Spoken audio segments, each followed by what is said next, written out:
সাহেব থেকে সুন্দর নসিহত শুনলাম।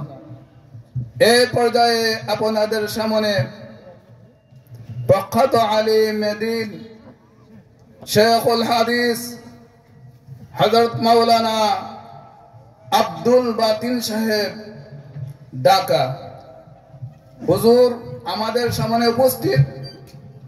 হুজুরকে হুজুরের নসিহত করার জন্য সবিনয় অনুরোধ করেছি।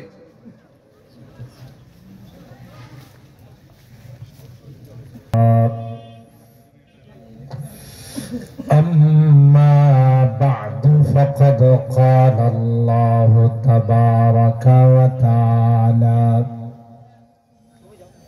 في كلامه المجيد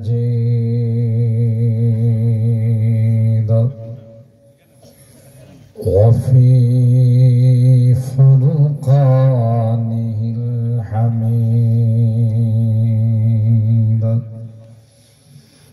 أعوذ بالله من الشيطان الرجيم. بسم الله الرحمن الرحيم.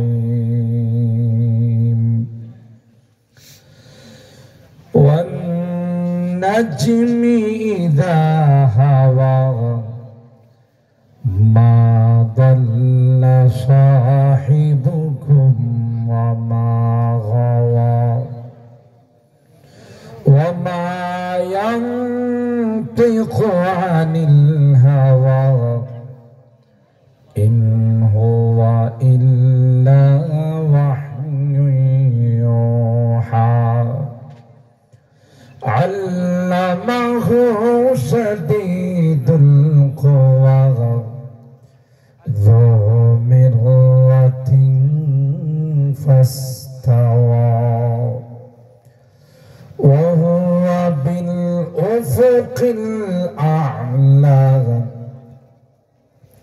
ثم دنا فتدلى فكان قاب قوسين أو أدنى فأوحى إلى عبده ما أوحى.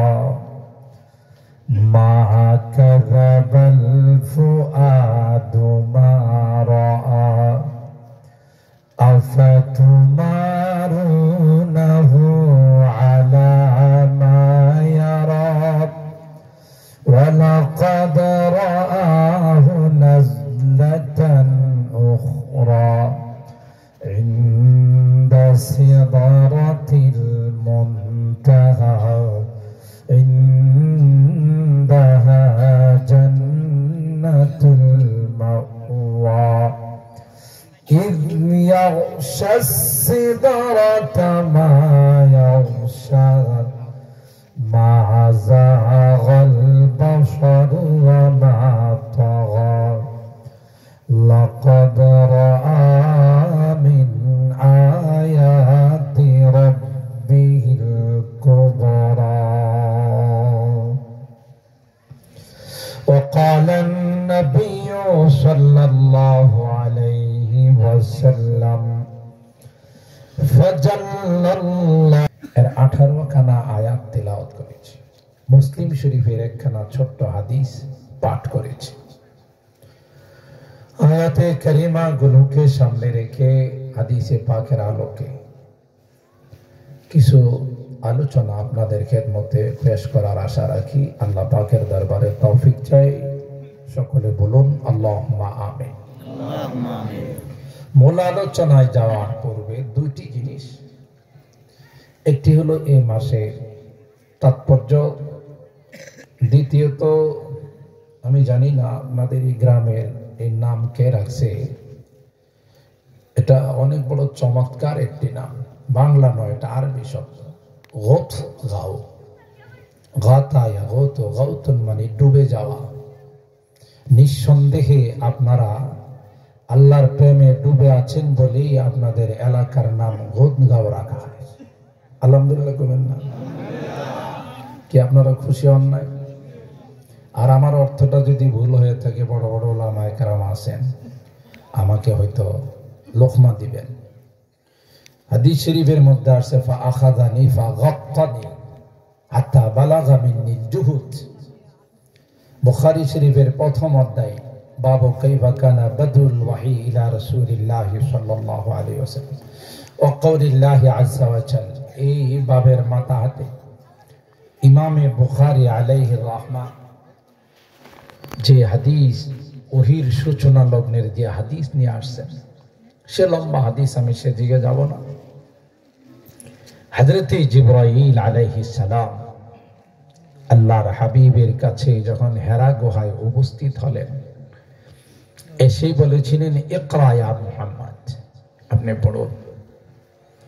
আল্লাহর হাবিব জবাব দিয়েছিলেন মা আনা বিকারি, ভাই আমি পড়বো কেমন করে, আমি তো কোথাও কোনো অক্ষর গান অর্জন করি নাই, কাহারোর কাছে কোনো লেখাপড়া করি নাই। 40টি বছর আমি উম্মি ছিলাম, আনপড়, কোনো লেখাপড়া কারো কাছে করি। এটারও অনেক ব্যাখ্যা বিশ্লেষণ আছে, আমি সেদিকে যাব না। কাহারো কাছে আল্লাহর হাবিবকে আল্লাহ তাআলা শিক্ষা অর্জন করার জন্য পাঠান নাই। 40 বছর তিনি কোনো লেখাপড়া করেন না, এই জন্য তাকে বলা হয় উম্মি। ওয়াল্লাযী বাআসা ফিল উম্মিয়িনা রাসূলাম মিনহুম, তাদের মধ্যে একজন উম্মিকে আল্লাহ নবী বানায়া পাঠাইছেন। উলামায়ে কেরাম জানেন, যদি আল্লাহর হাবিব কাহারো কাছে আলিফ বা তাসা অক্ষরগুলো পড়তেন, যার কাছে পড়তেন তিনি নিঃসন্দেহে তার উস্তাদ হয়ে যেতেন। কি বলেন? শিক্ষক হয়ে যেতেন, মুআল্লিম হয়ে যেতেন। শিক্ষকের মর্যাদা ছাত্রের থেকে কম না বেশি?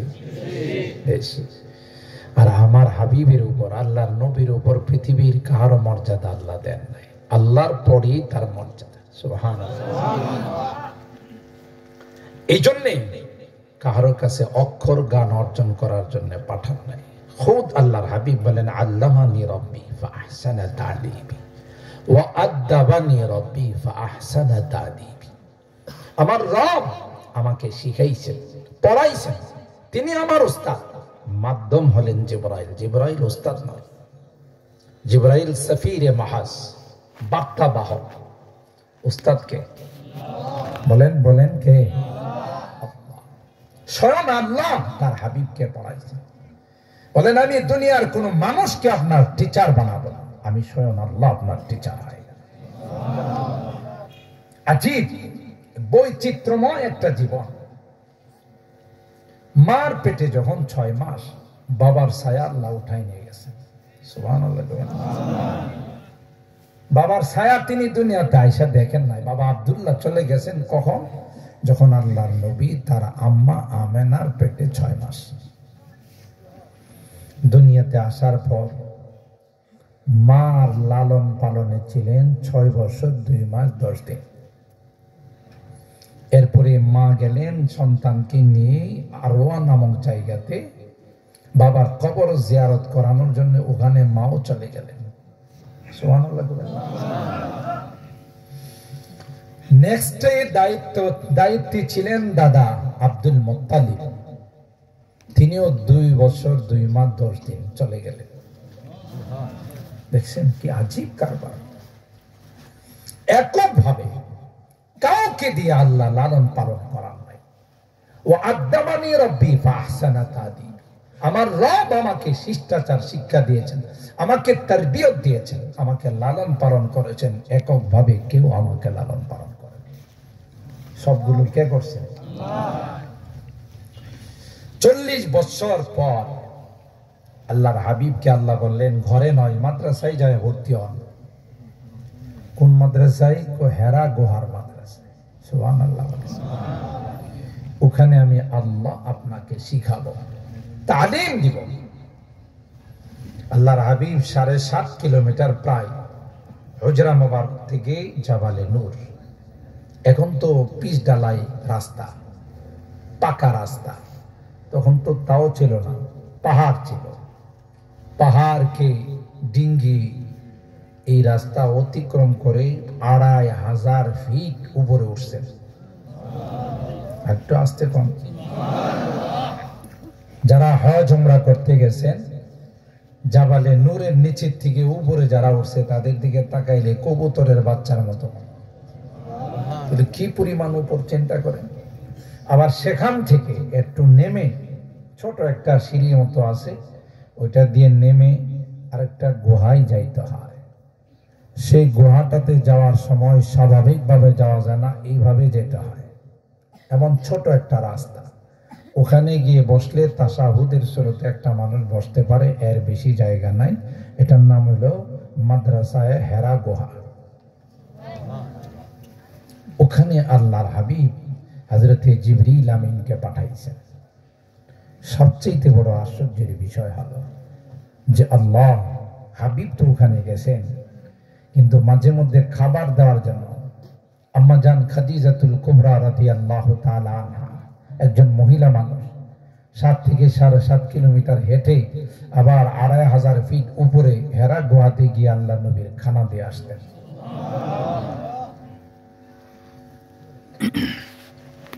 কোলাঙ্গারের বাচ্চারা, নাস্তিকের বাচ্চারা আমার নবীর ব্যাপারে তো কিছু খুঁজে পায় না।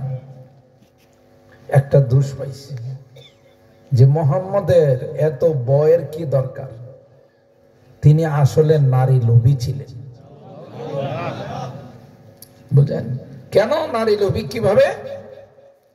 একজনের কি 9টা বউ লাগে, একজনের কি 11টা বউ লাগে?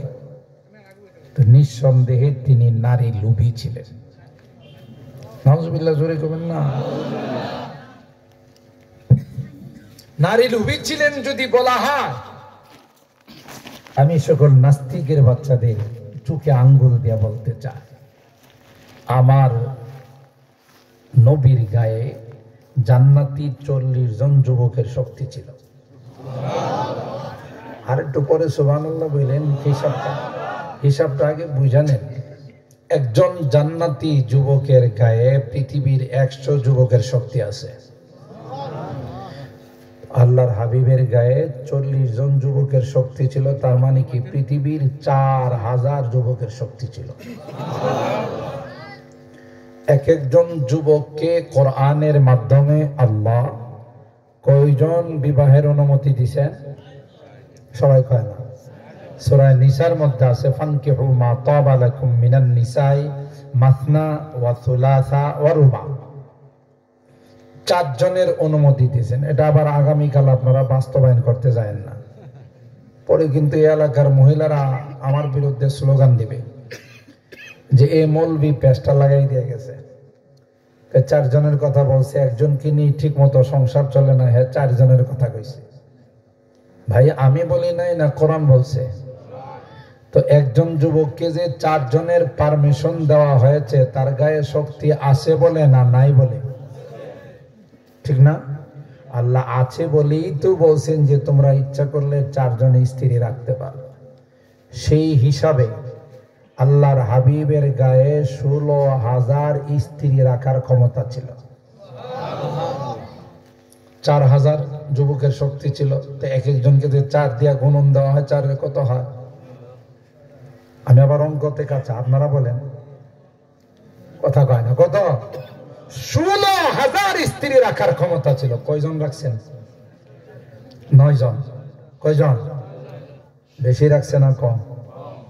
16,000 থেকে মাইনাস করে যদি 9 জন রাখে, যার গায়ে স্বয়ং আল্লাহ 16,000 স্ত্রী রাখার পাওয়ার দিয়েছিলেন, ক্ষমতা দিয়েছিলেন, তিনি মাত্র 9 জন স্ত্রী রাখছেন। কম রাখছেন না বেশি? জোরে বলেন।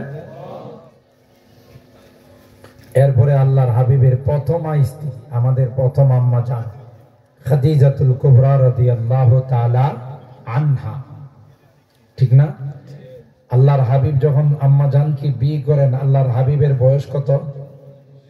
ও ভাই বলেন না কা? 25। কত? আম্মা জানের বয়স? তিনি কি বিবাহিতা না অবিবাহিতা? শুধু বিবাহিতা না, সন্তানাদি আছে? আগের তরফের সন্তানাদি আছে। আপনাদের গুদগাঁও এলাকার কোন যুবকের জন্য যদি অভিভাবকরা পাত্রী দেখে, মেয়ে দেখে, দেখার পরে যদি যুবকের কাছে রিপোর্ট দেয়, জিজ্ঞাসা করে আব্বা দুলাভাই কেমন দেখলেন, বা অমুক মানে বোন অন্যদেরকে যদি বলে কেমন দেখলেন, যদি প্রথমেই বলে যে তার বয়স মাত্র 40, কত আরো গুণ আছে শোনো, ওনার আরেক জায়গায় বিবাহ হয়েছিল, 2 নাম্বার 3 বিবাহ হয়েছিল, ওখান থেকে কিছু সন্তানাদিও আছে। আপনাদের কি ধারণা যুবক এলাকায় থাকবে না এলাকা ছাড়বে? কথা কয় না। এই যুবকে তার ব্যাগ থেকে জরুরি সামান নিয়ে সে বাড়ি থেকে বিদায় নেবে আর বলবে জীবনে কোনোদিন আর বিয়ের নাম নেব না। যেই সুন্দর পাত্রী তোমরা আমার জন্য চয়েস করছো, আর বিয়ে না করলেও আমার চলবে। কথা কয় না। তাহলে আল্লাহর হাবিব একজন যুবক, পাকড়া যুবক, 25 বছর মাত্র বয়স, আম্মা জান 40 বছর বয়স, বিবাহিতা, মনের কায়েসে মনের আগ্রহ বিবাহ করছেন না দ্বীনের জন্য বিয়ে করছেন? এই যে দেখেন তার প্রমাণ। আম্মা জান তার জীবন, ধন সম্পদ সব কিছু ইসলামের জন্য বিসর্জন দিয়েছেন। একজন মহিলা হয়ে আপনি কি 4টিখানি কথা 7.5 কিলোমিটার হেঁটে পাহাড় ডিঙ্গে, সমতল রাস্তা না, পাহাড় ডিঙ্গি, আবার 2500 ফিট উপরে। আমি যখন দর্শনে উঠছি তখন আমার কয়েক বোতল পানি খাইতে হয়েছে, মাঝে মধ্যে স্টপেজ দিয়েছে। যাওয়ার সময় একজন বলতেছে কই যাবেন? বাঙালি। আমি বললাম যে হেরা গুহায়। ওই সর্বনাশ, খালি হাতে লাঠি নিয়ে যান, এমনি পারবেন না যাইতে, লাঠিতে হেলান দিয়ে যাইছি, এত উঁচা লাঠি তো আমি নেই নাই। পরে দোকান পাইছি পাহাড়ের উপরে একটা লাঠির দোকান। তো লাঠির দোকানওয়ালারে বললাম কামরিয়াল, তোমার এই লাঠি আসাদ কামরিয়াল? বললো 18 রিয়াল, 10 রিয়াল। আমি আমার দেশীয় কালচার অনুযায়ী বলে বললাম আল্লাহ গাল, দামটা বেশি চাইছেন।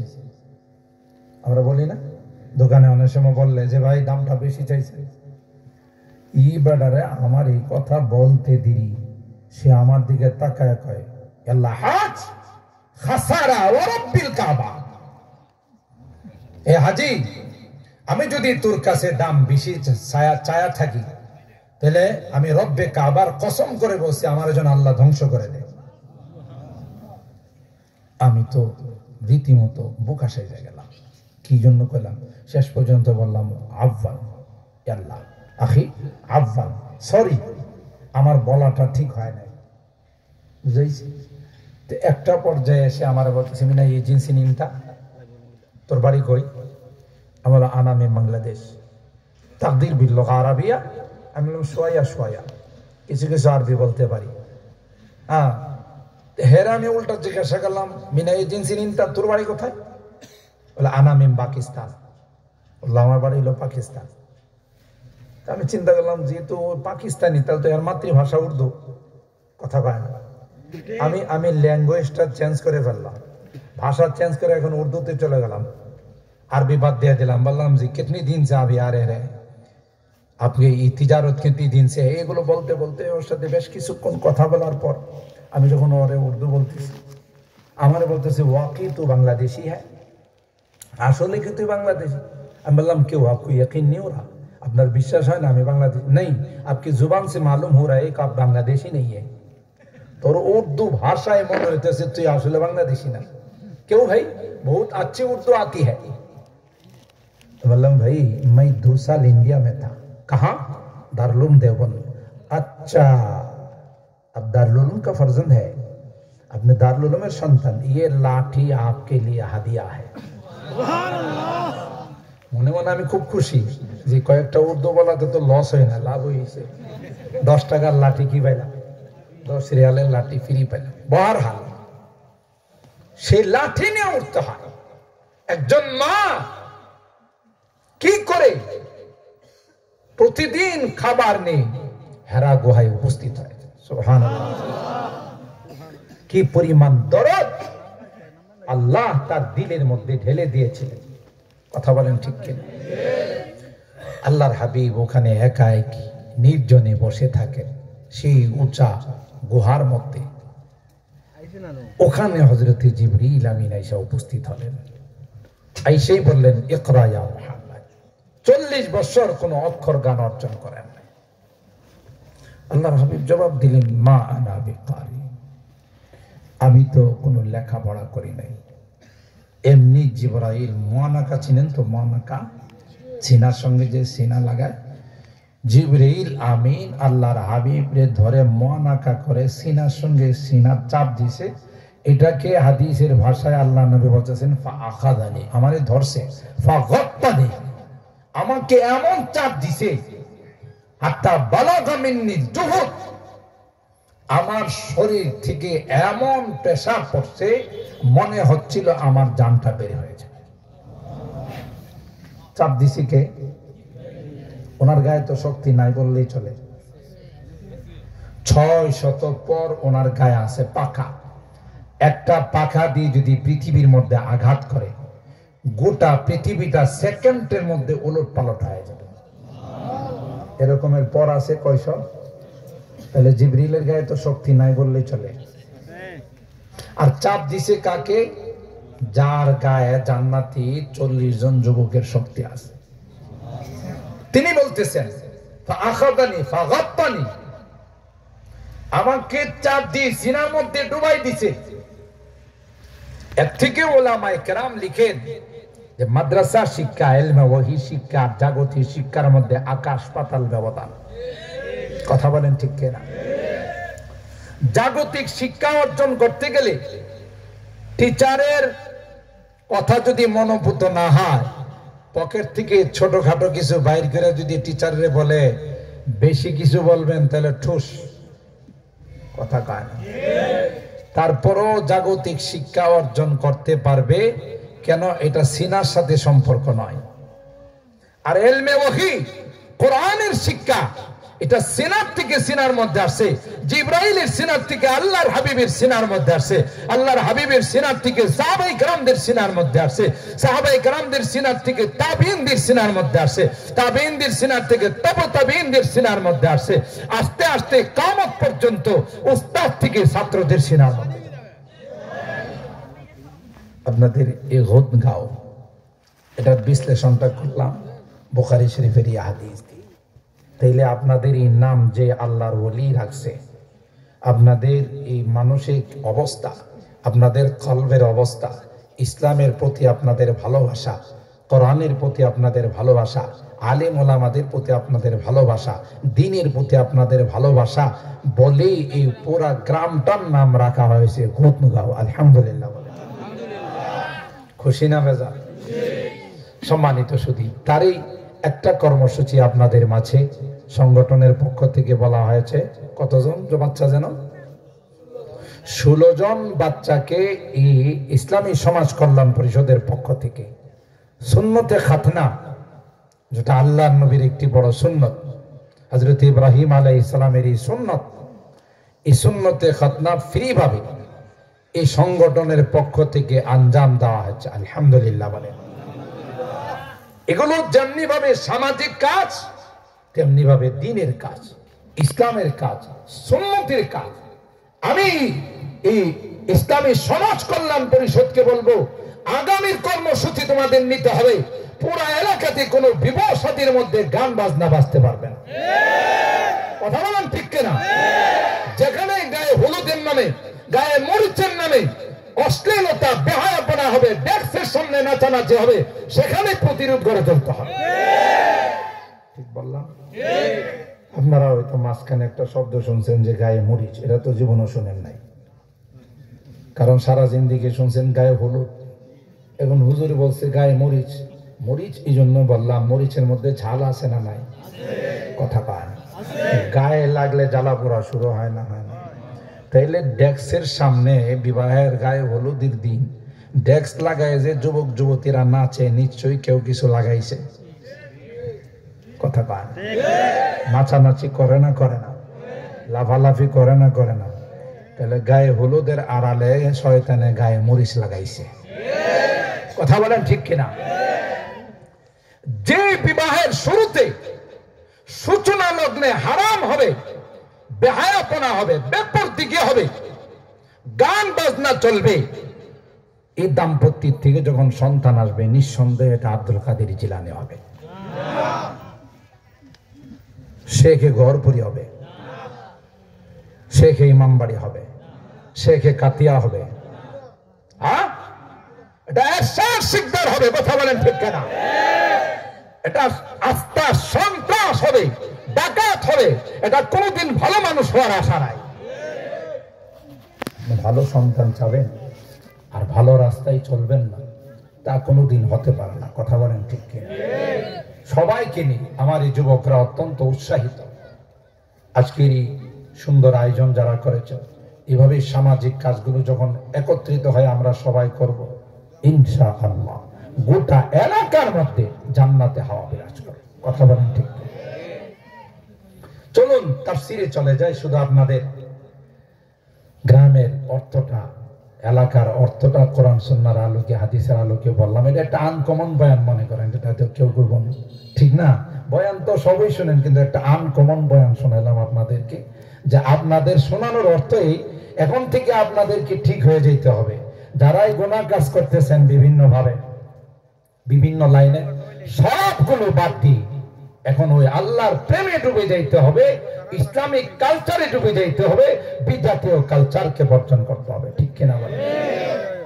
আমার মূল আলোচ্য বিষয়টা আমি নিয়েছি, যেহেতু পবিত্র রজব মাস, রজব মাস আশহুরে হুরুম, যে 4টি মাসের মর্যাদা আল্লাহর কাছে অনেক বেশি, তার মধ্যে একটি অন্যতম মাস হলো রজব মাস। কথা বলেন ঠিক কিনা?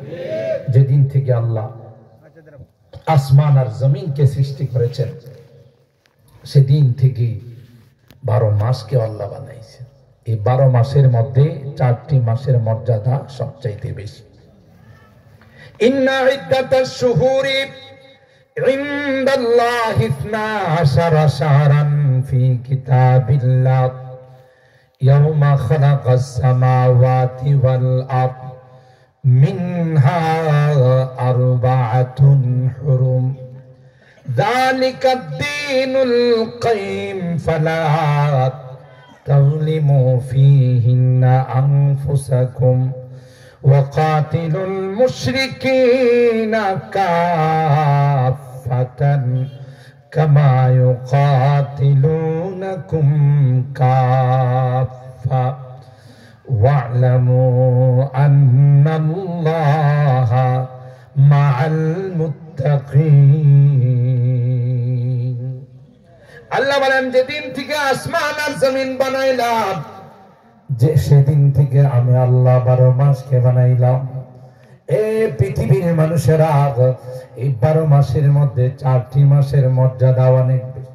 শুধুই যে তোমরা ইহতিরাম করো, শুধুই যে তোমরা সম্মান করো তা নয়, আইয়ামে জাহিলিয়তে বর্বরতার যুগে যারা এমন কোন গর্হিত কাজ না, এমন কোন গুনার কাজ নাই, বর্বরতা নাই, যা করে নাই, নিজের কন্যা সন্তানকে জিন্দা দাফন করে ফেলতো। কথা বলেন ঠিক? মারামারি, কাটাকাটি, হানাহানি, খুনাখুনি সবকিছু তাদের দ্বারা হতো। এই কাফের মুশরিকরাও যখন এই 4 মাস চলে আসতো, এই 4 মাসকে তারা বেপানা তাজিম করত। কথা বলেন ঠিক কিনা? যুলকাদ, যুলহজ, মুহররম, আর একটির নাম হলো রাজাবুল মুরাজ্জাব। হাদিসে আব্দুল কাইসের মধ্যে আসে, আব্দুল কাইসের গোত্রের লোকজন এরা ইমানদার হয়ে গেল, মুসলমান হয়ে গেল, তারও অনেক প্রেক্ষাপট আছে। এরা চিন্তা করছে পয়গম্বরের দরবারে গিয়া সরাসরি ঈমান শিখবো, কিন্তু কোন মাসে যাই, যেই মাসে যাই রাস্তা তো মুদার গোত্র আছে। এরা তো মারামারি করে, কাটাকাটি করে, হানাহানি করে, তাদের মাঝখান দিয়ে গেলে রক্ষা পাবো না। এই জন্য রজব মাস যখন ঢুকছে, সকলে মিলে পয়গম্বরের দরবারে উপস্থিত হয়েছে।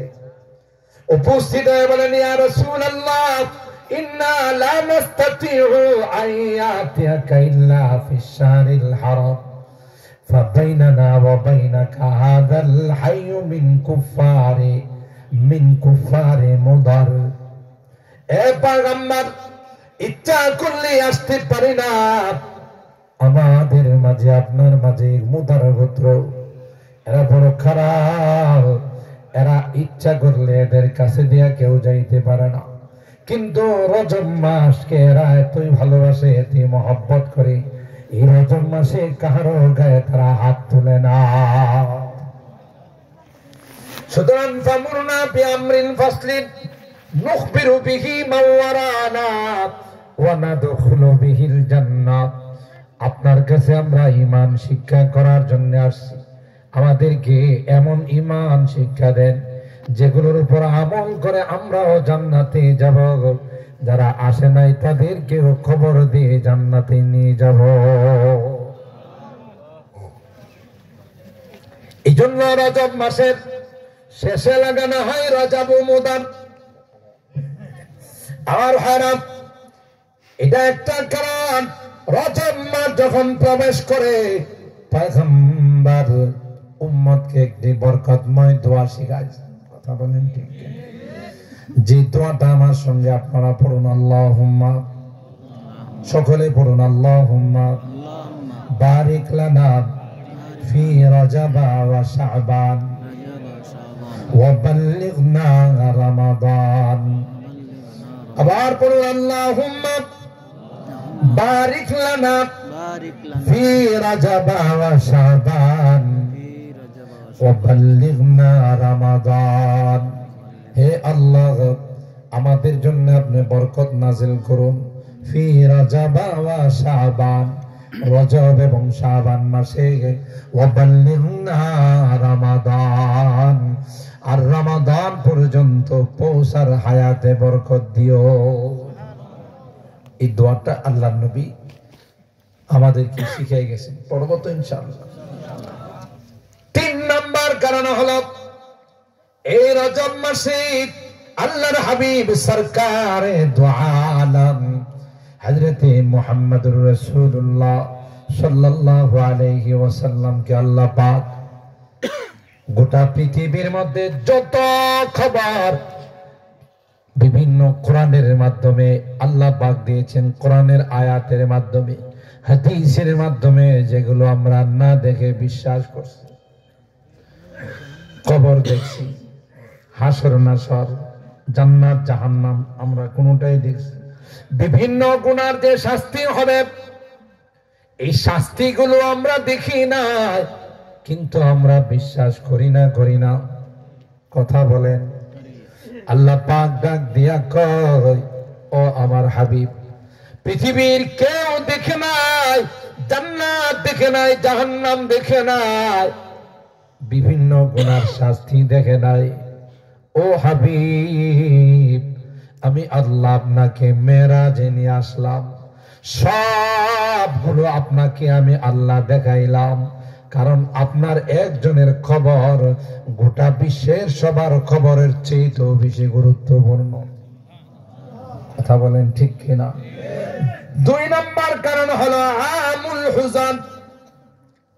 একই বছরে আল্লাহর হাবিবের সহধর্মিনী আম্মা জান খাদিজাতুল কুবরা, আবার বাহিরের সাহারা ছিল আল্লাহর পয়গম্বরের চাচা আবু তালেব, ভিতরে আম্মা জান সান্ত্বনা দিতেন, বাহিরে চাচা জান আল্লাহর হাবিবকে সান্ত্বনা দিতেন। যখন এই কাফের মুশরিকদেরকে আল্লাহর হাবিব আল্লাহর একত্ববাদের কথা বলার জন্য গোটা মক্কার সমস্ত কাফিরদেরকে জমা করলেন, ডাক দেওয়ার সাথে সাথে সবাই একত্রিত হয়ে গেল। আল্লাহর হাবিব ডাক দেয়া কয়, লাবিস্তু ফীকুম উমরা। এ মক্কার লিডাররা, 1 দিন 2 দিন নয়, 40টি বছর তোমাদের মাঝে অতিবাহিত করলাম। ফাহাল ওয়াজাদতুমুনি সাদিকান আও কাযিবা। ইন্টারভিউ দিতে হবে, বলতে হবে আমার সম্পর্কে তোমাদের কি ধারণা? কোনদিন আমাকে কোনো মিথ্যা কথা বলতে শুনছো? সুবহানাল্লাহ বলুন। আমার ভাইরা, গোটা মক্কার কাফের মুশরিকরা একত্রিত হয়ে আল্লাহর নবীকে জবাব দিলেন, জানো আপনা কামরারা ফালাম নাজিদকা ইল্লা সাদিকা। এ মুহাম্মদ, কি বলতে চাও? আসমানের নিচে জমিনের উপরে তোমার মতো আমানতদার, তোমার মতো সত্যবাদী দ্বিতীয় আর কেউ হতে পারে না। জাররাবনা কামরারা ফালাম নাজিদকা ইল্লা সাদিকা। তোমার মতো আমানতদার, তোমার মতো সত্যবাদী দ্বিতীয় আর কেউ পৃথিবীর মধ্যে নাই। সার্টিফিকেটটা কে দিছে? না, মক্কার কাফেররা। কথা বলেন ঠিক কিনা? আল্লাহর হাবিব যখন এই কথাগুলোর পরে বললেন, আজকে তোমাদের কাছে সবচাইতে সত্যবাদী, সবচাইতে সত্য কথাটা তোমাদের কাছে পেশ করব। ইয়া আইয়ুহান নাস কুলু লা ইলাহা ইল্লাল্লাহু তুফলিহুন। এ মক্কাবাসীরা, এ পৃথিবীর মানুষেরা, তোমরা যদি কলমা পড়ে নাও, লা ইলাহা ইল্লাল্লাহু মুহাম্মাদুর রাসূলুল্লাহ সাল্লাল্লাহু আলাইহি ওয়াসাল্লাম, এই কলমা যদি তোমরা পড়ে নাও, দুনিয়াতেও শান্তি, পরকালেও শান্তি, সব কিছু থেকে আল্লাহ তোমাদেরকে মুক্ত করে জান্নাতের মেহমান বানায় দিবে। সুবহানাল্লাহ। এর চাইতে সত্য কথা আর হতে পারে না। একটু আগে কি বলছে? তোমার মতো সত্যবাদী, বলেন বলেন, নাই। তোমার মতো আমানতদার দ্বিতীয় কেউ নাই। যেই কথা বলা হলো যে কলমা পড়ে আল্লাহর একত্ববাদকে স্বীকার করে নাও, বাস তেলে বেগুনে জ্বলে উঠল। সবার আগে আল্লাহ নবীর চাচা আবু লাহাব উঠে পাথর নিয়ে আল্লাহ নবীর দিকে অগ্রসর হয়ে বলে, তাব্বান লাকা আলিহাযা জামাতা, তুমি এমন একটা বাজে কথার জন্য আমাদের জমা করো। নাউযুবিল্লাহ, জোরে কোন? সবচাইতে দামি কথা বলবো আর এরা কয় বাজে কথা। এরপরে আল্লাহ নবীর বদদুয়া দিয়েছে, তাব্বান লাকা, তুমি ধ্বংস হয়ে যাও। কোন কোন বর্ণনায় আছে তাব্বান লাকা সাইরাল ইয়াউম, তোমার সারাটা জীবন শেষ হয়ে যাবে। আপনাদের এলাকায় কি কয় জানি না, আমাদের এলাকায় বলে যে শুকুনের দোয়ায় যদি গরু মরত, তাহলে যারা গৃহস্থ খামারি এরা জীবনও গরু পালতে পারত। কারণ শুকুনে প্রতিদিন গাছের ডালে বসে শুকুনের যে আমির সাপ হাত তুলে দোয়া করে, আর মামুররা যারা সাইডে বাইডে আছে আমিন কয়। আমির সাহেব বলে, আল্লাহ আজকে যদি কুদগাঁও এলাকায় 2টা গরু মারা যায়, তাইলে আমাদের খাবারের কোনো সমস্যা হবে না। আল্লাহ মেহেরবানি করে 2টা গরু মাইরা ফেলো। আর সমস্ত শুকনরা কয় আমিন। তারপর তাই শোকনের দোয়ায় কি প্রতিদিন গরু মরে? গরু মরলে কি যারা গৃহস্থ আছে খামারিরা এরা জীবনে কোনোদিন গরু পালতে পারে? এই জন্য এটাকে বাংলাতে প্রবাদ বাক্য বলা হয় যে শুকনের দোয়ায় গরু। আবু জাহেল আরে আবু লাহাব, হে আমার নবীর বদদুয়া দে, তাব্বান লাকা সাইরাল ইয়াউম। আল্লাহর হাবিবের মন খারাপ, হায় হায় প্রতিবাদ আসলো। বেগানা কারো কাছ থেকে যদি আসতো মনটাকে বুঝ দিতাম। আপনজনের কাছ থেকে প্রথম এই প্রতিবাদ আসলো, মনটা বড় খারাপ হয়ে গেল। আল্লাহ ডাক দিয়া কয়, ও পয়গম্বর আপনি জবাব দিয়েন না, আমি আল্লাহ কোরআনে কারীমে একটি সূরা নাযিল করে তার জবাব দেব।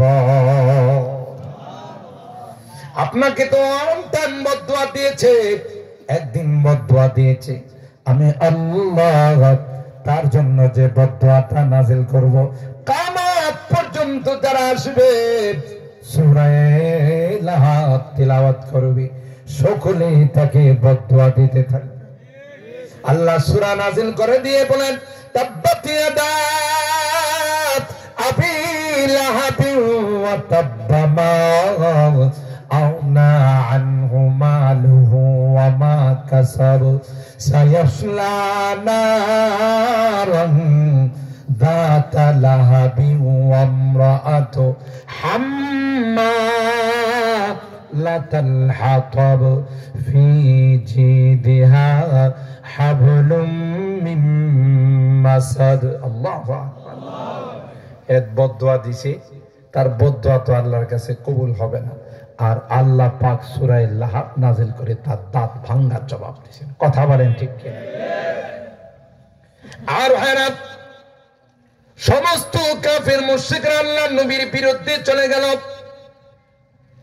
একটা পর্যায়ে আবু তালেবের কাছে আয়েশা কয়, আবু তালেব তোমার ভাতিজাকে থামাও, তোমার ভাতিজাকে দাওয়াতের মিশন বন্ধ করতে বলো, না হয় কিন্তু আমরা একশনে যাব। আবু তালেব পয়গম্বরকে ডাক দেন, কই ভাতিজা সবাই আমার কাছে আসছিল, তোমার এই দাওয়াতের বিরোধিতা করে কি করবা? এলাকা দেশের মানুষকে ছেড়ে তো যাওয়া যাবে না। আল্লাহর হাবিব ডাক দেয়া কই, চাচা গোটা বিশ্ব যদি আমার বিরুদ্ধে চলে যায়, সবাই যদি আমার পরিপন্থী হয়ে যায়, সবাই যদি আমার বিপক্ষে চলে যায়, যতদিন পর্যন্ত আমার গায়ে এক ফোঁটা রক্ত থাকবে ততদিন পর্যন্ত দাওয়াতের মিশন থেকে পিছপা হব না। এ ভাই, তখন আল্লাহর হাবিবের চাচা ভাতিজাকে লক্ষ্য করে জবাব দিয়েছিল, ওয়াল্লাহি লা ইয়াসিলু ইলাইকা বিজামরিহিম, ওয়াল্লাহি লা ইয়াসিলু ইলাইকা বিজামরিহিম হাত্তা উসিদা বিতুরাবি দাফিনা।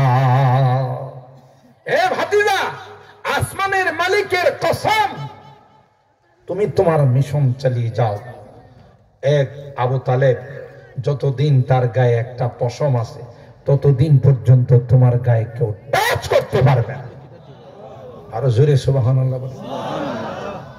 তাহলে কত বড় সাহারা ছিল, কত বড় প্রোটেকশন ছিল বাহিরের দিক দিয়ে চাচা, আর ভিতরে আম্মা জান খাদিজাতুল কুবরা রাদিয়াল্লাহু তাআলা আনহা। আল্লাহর হাবিব যখন হেরা গুহাতে জিবরাইলের সঙ্গে প্রথম দেখা, হঠাৎ করে এত বড় আকৃতির একটা মানুষকে দেখলেন, একজন ফেরেশতাকে দেখলেন, চাপ দিছে। পয়গম্বর কার কাছে এসে বলল, মা নাই, বাবা নাই, আম্মা জান খাদিজাতুল কুবরা রাদিয়াল্লাহু তাআলা আনহার কাছে এসে কই, খাদিজা জাম্মিলুনি জাম্মিলুনি। এ খাদিজা, ওই হেরা গুহায় কার সঙ্গে যেন দেখা হলো, এত জোরে চাপ দিয়েছে রে খাদিজা, আমার গায়ে জ্বর চলে আসছে, তাপমাত্রা অনেক বেড়ে গেছে, আমাকে তুমি কম্বল দিয়া জড়ায় ধরো। একটা পর্যায়ে পয়গম্বর বলেন, লাকাদ খাশিতু আলা নাফসি, এ খাদিজা আমার ভয় হচ্ছে, মনে হয় আমি বাঁচব না, এত বড় চাপ আমাকে দিয়েছে। ও ভাই ভালো করে শুনেন, এ মা বোনরা যারা বয়ান শুনতেছেন ভালো করে শুনেন, শুধু ঘটনা নয়, স্বামী স্ত্রীর মধ্যে সম্পর্ক কেমন হওয়া দরকার এখান থেকে শিক্ষা নিতে হবে। কোরআনুল কারীমের সূরা রুমের মধ্যে আমার আল্লাহ বলেন, ওয়ামিন আয়াতিহি আন খালাকা লাকুম মিন আনফুসিকুম আজওয়াজা লিতাসকুনু ইলাইহা ওয়া জাআলা বাইনাকুম মাওয়াদ্দাতাও ওয়া রাহমা ইন্না ফী যালিকা লাআয়াতিন লিকাওমিন ইয়াতাফাক্কারুন। আল্লাহু আকবার। আল্লাহ বলেন আমার কুদরতি নিদর্শন, নিদর্শনের অন্যতম নিদর্শন হলো আল্লাহ কয় তোমাদের পত্নীগণকে, তোমাদের স্ত্রীগণকে তোমাদের থেকে আমি আল্লাহ বানাইছি। কি জন্য বানাইছি? লিতাসকুনু ইলাইহা, তোমরা বাহিরে দোকান পাটে থাকবে, অফিস আদালতে থাকবে, ক্ষেত খামারে থাকবে, কোনো পেরেশানি যদি তোমাদের চলে আসে তাইলে ঘরে এসে তোমার স্ত্রীর সঙ্গে শেয়ার করবে, স্ত্রীর সঙ্গে মত বিনিময় করবে, তোমার স্ত্রী তোমাকে সান্ত্বনা দিবে, তোমাদের মধ্যে আপসে মিল মহব্বত সৃষ্টি হবে। কথা বলেন ঠিক? দেখেন ও মা বোনেরা, ভালো করে খেয়াল করেন, আম্মা জান খাদিজাতুল কুবরা, আল্লাহর পয়গম্বর যখন বলল খাদিজা, খাদিজা রে কার সঙ্গে যেন আমার দেখা হয়ে গেল, এত জোরে চাপ দিয়েছে মনে হয় আমি বাঁচব না। আমাদের বউ যদি হইতো, আমাদের স্ত্রীরা হইতো, প্রথম কথাই বলতো তোমার ওখানে যাইতে কইছিল কে? কথা কান বোধহয় কোন ভূত ফেরেতের সাথে দেখা হয়েছে। কথা কয় না, জোরে বলেন।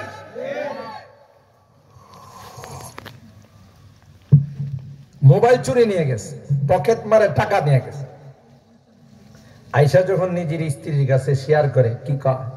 যদি বলে আব্দুল্লাহর মা মোবাইলটা তো নিয়ে গেছে, জবাবটা কি দে? তোমার মতো আলা বুলার মোবাইল নিব না তো কার মোবাইল নিব? বলে না, বলে না? তোমার মতো গাদা বেক্কেল এই মোবাইলের ডাকাত বহুদিন যাবত তোমার খুঁজতেছিল, আজকে পাই গেছে।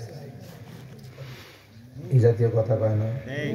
পকেট মারে টাকা নিয়ে গেছে, পকেট মায়ের এই জাতীয় একজন কাস্টমার খুঁজতেছিল, তাইলে কি পেরেশানির মধ্যে সান্ত্বনা দিল না কাটা গায়ে লবণ লাগাইল? কথা কয় না? এ মা না, তুমি শোনো, আম্মা জান খাদিজাতুল কুবরা রাদিয়াল্লাহু তাআলা আনহা, তিনি একজন স্ত্রী ছিলেন, আল্লাহর হাবিবকে কি বলে সান্ত্বনা দিয়েছে। সুবহানাল্লাহ। এটা হলো ইসলামিক দাম্পত্য, এটাই সাংসারিক জিন্দেগি।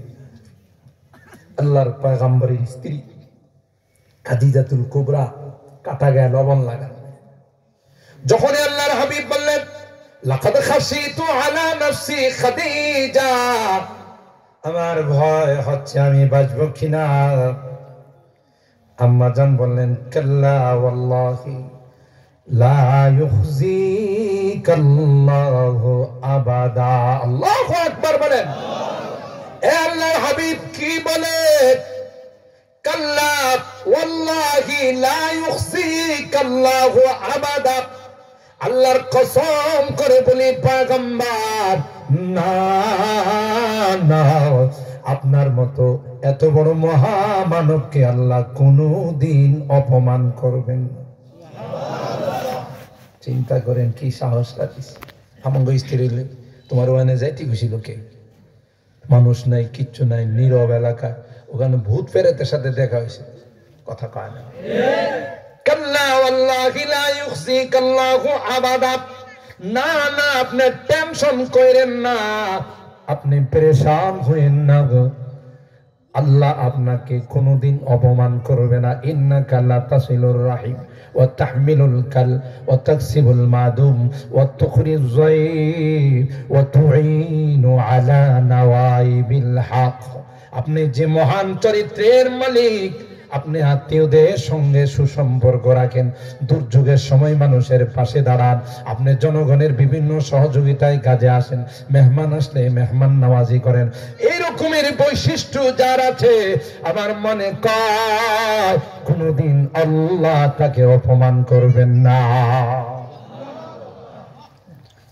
এমন একটা সাহারা, এমন একজন সান্ত্বনা দেওয়ার মানুষ চলে গেলে মন খারাপ লাগবে না? লাগবে।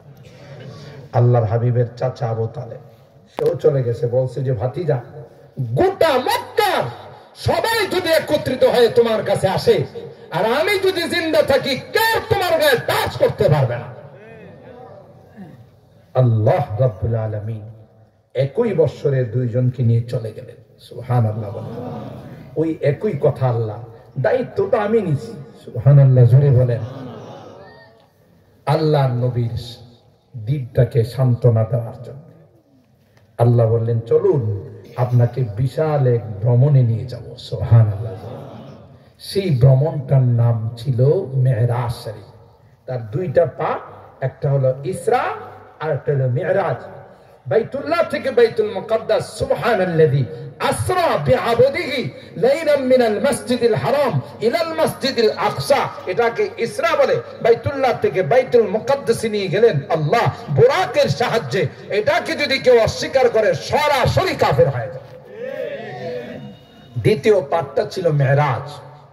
বাইতুল মুকাদ্দাস থেকে প্রথম, দ্বিতীয়, তৃতীয়, চতুর্থ, পঞ্চম, ষষ্ঠ, সপ্তম আসমান, জান্নাতুল মুনতাহা, সিদরাতুল মুনতাহা, জান্নাতুল মাওয়া, আরশ, কুরসি, লৌহ, কলম সব কিছু দেখায়া আল্লাহ তার হাবিবকে 5 ওয়াক্ত নামাজ হাদিয়া দিয়ে আবার মক্কাতে পাঠাইছেন। কোন কোন বর্ণনায় 1 ঘন্টা, কোন কোন বর্ণনায় 2 ঘন্টা, কোন কোন বর্ণনায় 3 ঘন্টার মধ্যে বিশাল ভ্রমণ শেষ করে মক্কায় পাঠাই দিলেন। ভ্রমণটা কি ছোট না বড়? ঢাকার থেকে জাফলং, ঢাকার থেকে কক্সবাজার, চিন্তা করছেন? এই এত বড় বিশাল ভ্রমণ করাইছেন। আল্লাহ বলেন আসরা বিআবদিহি লাইলান, আত-তানবিন লিত-তানকির। গোটা রাত না, রাতের কিছু অংশ আমি আমার হাবিবকে সব দেখায়া আবার মক্কাতে পাঠাই দিই। সুবহানাল্লাহ। মাত্র কিছু অংশ। আল্লাহর হাবিবের মেরাজ স্বপ্ন যুগে, রুহের যুগে 33 বার হয়েছে। আর আসতে সুবহানাল্লাহ কতবার? 33 বার। আর একবার সশরীরে বিআবদিহি আল্লাযী আসরা বিআবদিহি লাইলাম মিনাল মাসজিদিল হারাম, সশরীরে উম্মে হানির ঘরের থেকে 2 জন ডাক্তার, একজন হলেন অধ্যাপক আর একজন হলেন সহকারী অধ্যাপক। অধ্যাপকের নাম হলো জিবরাইল আর সহকারী অধ্যাপকের নাম হলো মিকাইল। সুবহানাল্লাহ। 2 জন ডাক্তারে উম্মে হানির ঘরের থেকে, উম্মে হানির ঘরটা ছিল, যারা হজ উমরা করতে যান ওলামায়ে কেরাম জানেন, বর্তমান খানায়ে কাবার সোজা পশ্চিম দিকে এখানে একটা উঁচু জায়গা আছে। এই জায়গাতে ছিল আল্লাহর নবীর ফুফু উম্মে হানি বিনতে আবি তালেব। উম্মে হানি বিনতে আব্দুল মুত্তালিব আল্লাহ নবীর ফুফু ছিল। তার ঘরের থেকে আল্লাহ পাক এখান থেকে 2 ফেরেশতা দিয়ে নিয়ে আসছেন ওপেন হার্ট সার্জারি করার জন্য হাতিমে কাবা। কোথায়? আমি অনেক লম্বা ঘটনা শুধু টাচ দিয়ে যাচ্ছি, সময় যেহেতু কম, পরবর্তী মুফাসসির চলে আসতেছেন ইনশাআল্লাহ।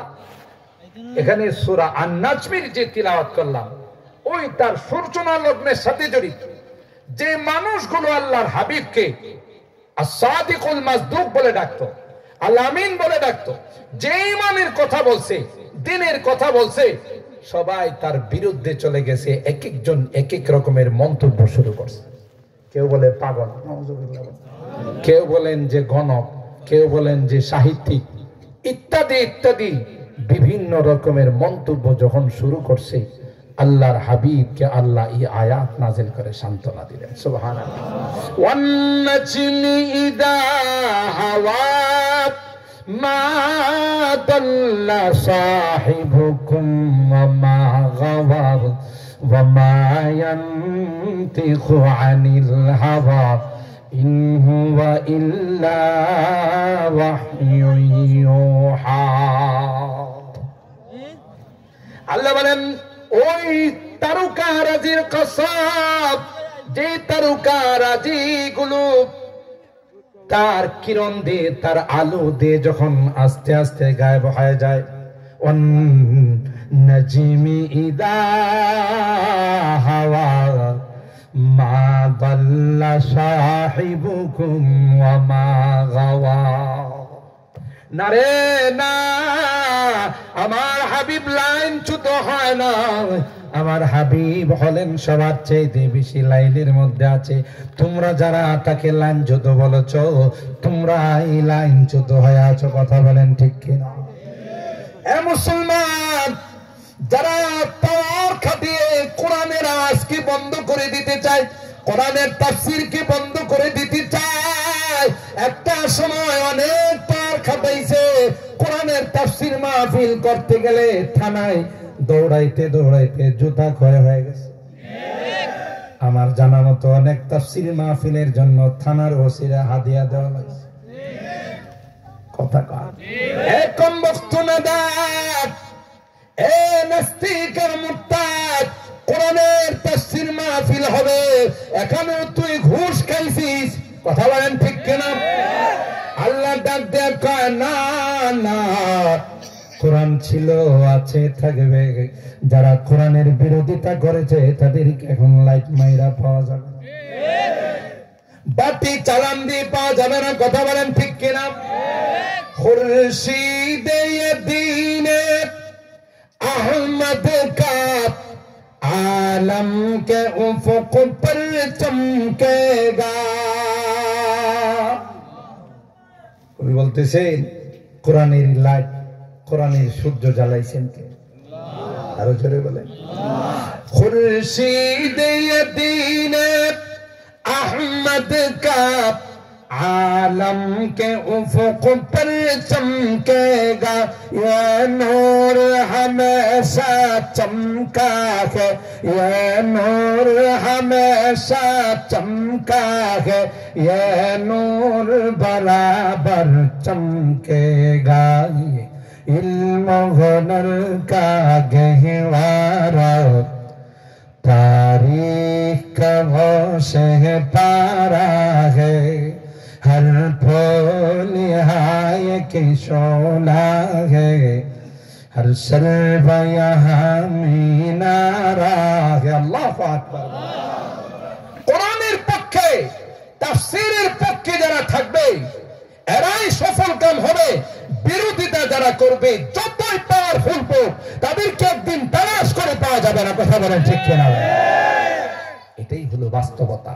এটাই আল্লাহ বলেন যুগ যুগ ধরে কোরআনের পক্ষে যারা কথা বলছে তাদেরকে বলছে এলাকার থেকে বের করে দিবে, তাদেরকে জঙ্গিবাদ বলছে, মৌলবাদ বলছে, সন্ত্রাস বলছে। কথা বলেন ঠিক কিনা?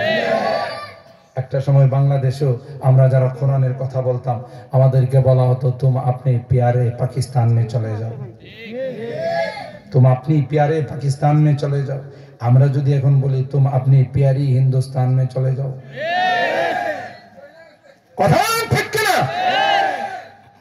কোরআনের পক্ষে তাফসীরের পক্ষে আমরা তো বলি সামনে যারাই ক্ষমতায় আসবে, যারাই পার্লামেন্টে বসবে তাদেরকে মসলাকা দিতে হবে, অঙ্গীকার করতে হবে যে কোরআনী বিধান চালু করা পর্যন্ত পার্লামেন্টে কাউকে বসানো হবে না। কথা বলেন ঠিক?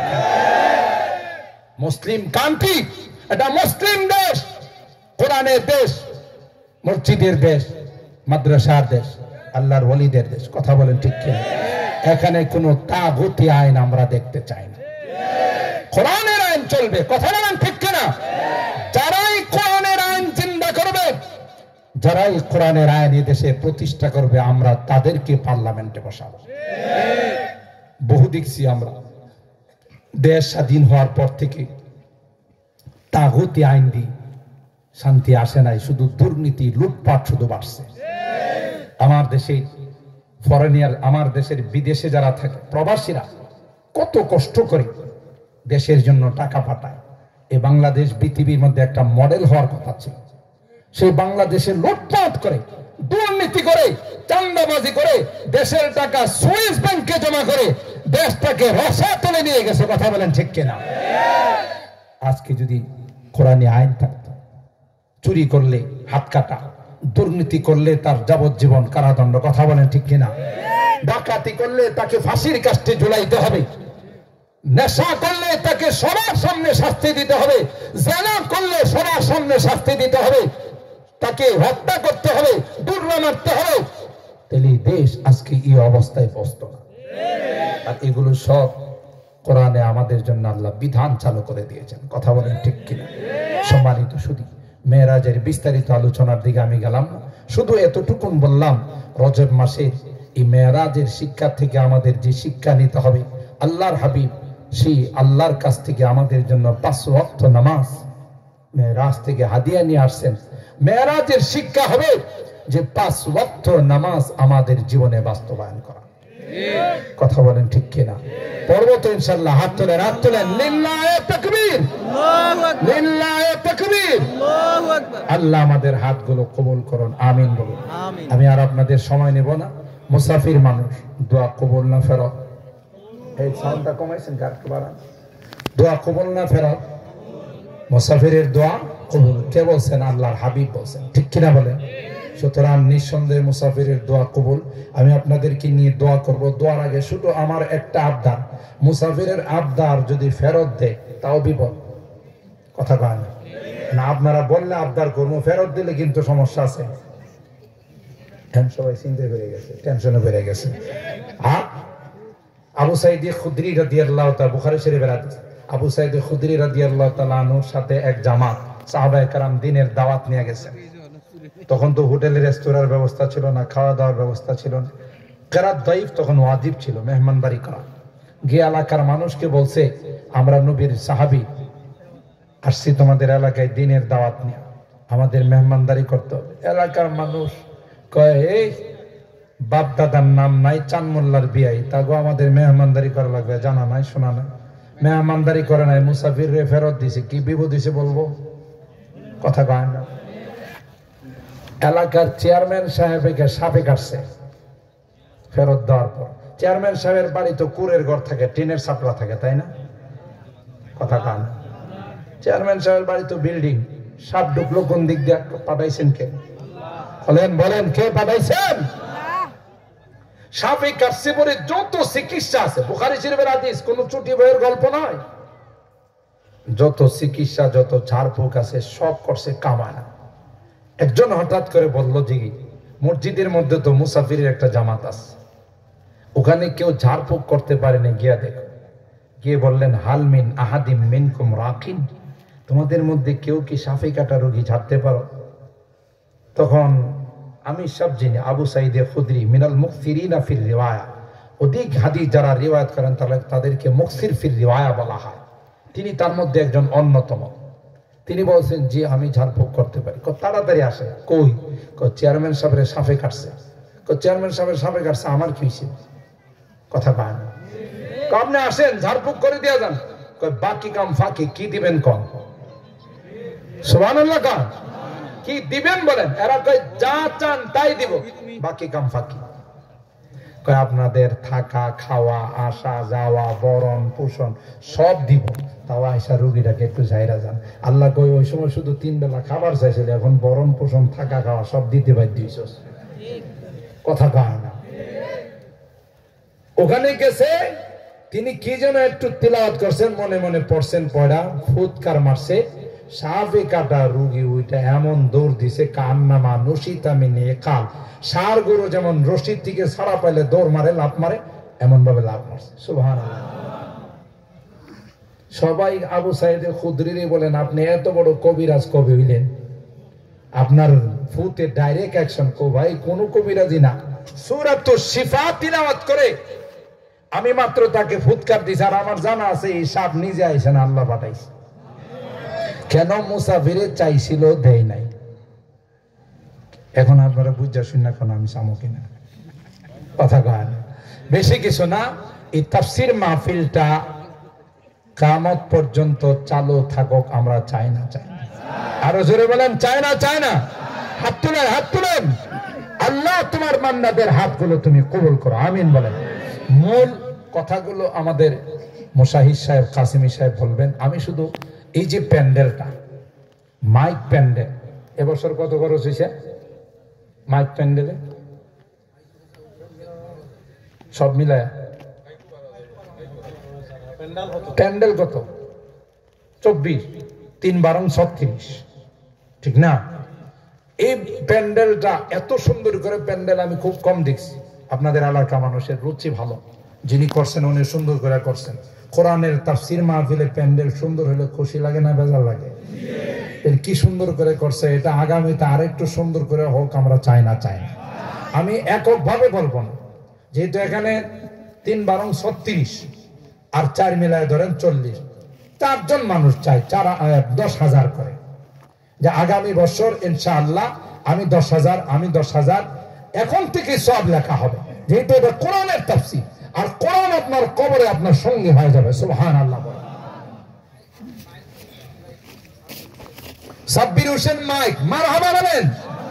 আল্লাহ কবুল করেন, জানে মালে বরকত দান করেন, মুরব্বীদের রুহের মধ্যে সবগুলো পৌঁছায় দেন, আমিন বলেন। তাহলে মাইক চলে গেছে, এখন প্যান্ডেলের 24,000 পোস্টারও হয়ে গেছে আলহামদুলিল্লাহ। হ্যাঁ, সোহেল মিয়া লন্ডন প্রবাসী, তিনি পোস্টারে যত খরচ লাগে সব দিবেন, মারহাবা বলেন। আল্লাহ কবুল করেন, তার জানে মালে রোজি রোজগারে আল্লাহ বরকত দান করেন, মুরব্বীদের রুহের মধ্যে সবগুলো পৌঁছায় দেন, আমিন বলেন। হ্যাঁ ভাই,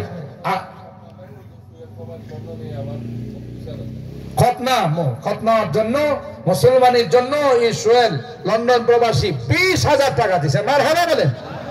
আল্লাহ তার জানে মালে বরকত দান করেন, আল্লাহ এই দানের সব মুরব্বীদের রুহের মধ্যে পৌঁছাই দেন, আল্লাহ তাআলা প্রবাসে ভালো রাখেন, সহি সালামতে রাখেন, আমিন বলেন।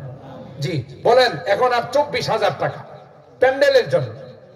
হ্যাঁ হ্যাঁ, প্যান্ডেলের জন্য তো 24,000 টাকা। বলেন কে আছেন যে হুজুর আমি 10,000 টাকা দিব, একসাথে চাপাইয়া দিব না? বলেন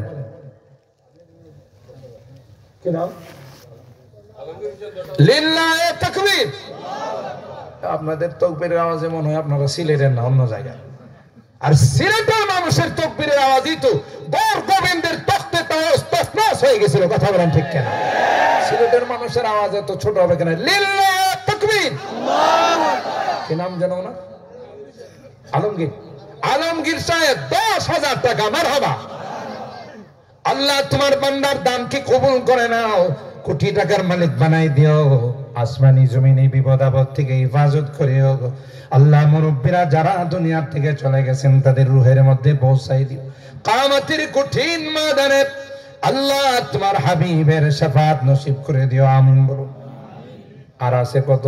14,000। আনিসুর রহমান আবু 5,000, মারহাবা বলেন। আল্লাহ দান কবুল করেন, জানে মালে বরকত দান করেন, মুরব্বীদের রুহের মধ্যে সবগুলো পৌঁছায় দেন, আমিন বলেন। আর কত আছে? 9,000। এই 9,000 টাকা 4 করে, হ্যাঁ, বা 3 তিরিকা নয়, 3 জন দিয়ে দেন, 3,000 করে বলেন ইনশাআল্লাহ, হিম্মত করে বলেন। আরে নেককার জি কি নাম? হ্যাঁ, ব্যবসায়ী আপন মিয়া 3,000, মারহাবা বলেন। আর শেষ 2 জন যে কোন ভাগ্যবান হবে আল্লাহ জানে। শেষ 2 জন, মাত্র শেষ 2 জন। আমি জানি আপনারা ভালো মানুষ, আগেই তো আপনাদের গ্রামের তাফসীর করছি, কোরআনের তাফসীর পরে করছি। হ্যাঁ, রূপন মিয়া 3,000, মারহাবা। শেষ ব্যক্তিটা কে যেন আছে বলেন বলেন, মাশাআল্লাহ। হ্যাঁ, মাশাআল্লাহ, লন্ডনে একজন মহিলা 2,000, মারহাবা বলেন। 1,000 রয়ে গেছে, কম। মিজান সাহেব 5,000, মারহাবা বলেন। আরেকজন হাত তুলছে। ও ভাই, শুধু কি প্যান্ডেল দিলেই আমরা যে গাড়ি নিয়েছি আমাদের কিছু হাদিয়া দিবেন না? মাশাআল্লাহ। এই যে কি নাম? রয়েল মিয়া 5,000, 1,000, মারহাবা বলেন। আল্লাহ জানে মালে বরকত দান করেন। হ্যাঁ, খবির মিয়া 1,000, মারহাবা বলেন। আল্লাহ জানে মালে বরকত দান করেন। হ্যাঁ, আদম আলী 2,000, মারহাবা। মাশাআল্লাহ। এই জান বললাম না, আপনাদের মানুষের চেহারা দেখলে আমরা বুঝি যে কত ভালো মানুষ। আর এমনি মুরব্বীরা এই এলাকার নাম রাখে না, এরা কোরআনের প্রেমে, আল্লাহর প্রেমে, ইসলামের প্রেমে ডুবে আছে। আল্লাহু আকবার বলেন। শাহাবুদ্দিন 2,000, 1,000, আল্লাহ কবুল করেন, মারহাবা বলেন। জানে মালে আল্লাহ বরকত দান করেন, মুরব্বীদের রুহের মধ্যে পৌঁছায় বলেন ভাই। আর কে আছেন তাড়াতাড়ি? হ্যাঁ, বসন মিয়া 1,000, আল্লাহ কবুল করেন, জানে মালে বরকত দান করেন, মুরব্বীদের রুহের মধ্যে পৌঁছে দেন, আমিন বলেন। আর কে আছেন বলেন ইনশাআল্লাহ।